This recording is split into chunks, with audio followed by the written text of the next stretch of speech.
I am actually about to just make some jerky, and I thought, why not just make it and talk to you guys? So here we are. I want to talk to you guys about the food pyramid. I think it's really good that we have adjusted it. As you can see in the food pyramid, it goes top to bottom with clean, healthy fats, fruits, whole vegetables, and then goes further down into whole grains.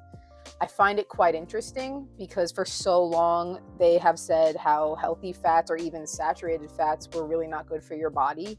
However, as someone who has done the dirty carnivore diet, well, I started with the regimen of a carnivore diet actually last year and transformed into a dirty carnivore diet. I have found that my symptoms have dramatically decreased when dealing with any type of autoimmune that I have had or once had. So I think increasing protein, increasing healthy fats, it's only going to help your brain function better. It's going to give your body a break from digesting so much carbs and focusing more so on what needs to be the key, which is supporting your immune system, giving your immune system a chance to actually fight and make yourself better. And with this food pyramid, you'll see it's a significant change. It basically turned the whole pyramid upside down, which if you go back to when we had wars and things like that, it kind of made a little sense that they did what they did, whether it was for financial gain or whatever it may be, or a prolonged shelf life of food. And they realized, oh, we can use this and sell it to people. And unfortunately, it really screwed us. And there are, as a millennial speaking, there are many of my friends that struggle to get pregnant, that even guys are low testosterone, they're taking some kind of hormonal assistant help. And that's just not normal. Also, a lot of my friends deal with, and myself, you deal with not arthritis pain, but similar, where you're really achy all the time. And these are people, they gotta imagine, my friend group, I have very much, my friend group is surrounded by people that work out frequently and fight off all these. They had some kind of change in their life. They're like, all right, I'm gonna maybe bodybuild, lose some weight, gain some muscle, whatever it may be.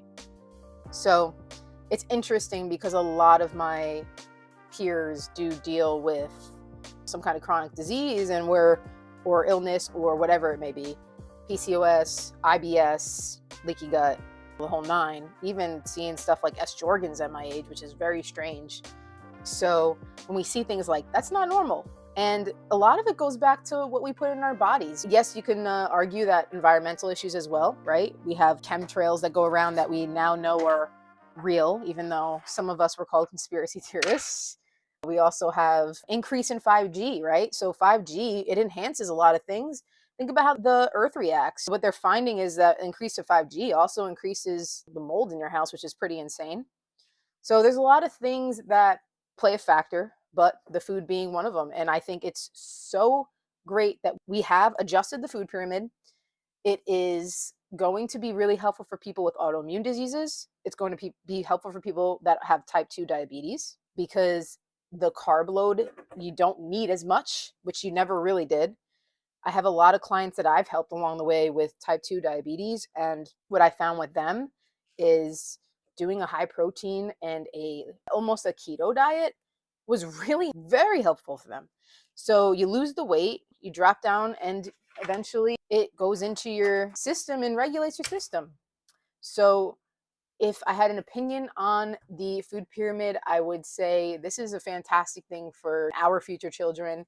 It's also great to see that they're sticking to what they said. RFK Jr. came in, he said, this is what we're going to do. We're going to literally get rid of all these, not disease, but prevent the diseases by getting rid of these company standards that got people to where they are now, right? So a lot of people are dealing with Lyme disease, the PCOS, fatigue, aches and joint pains. And this all goes back to our food. The moment you start changing your food is the moment your body starts to heal.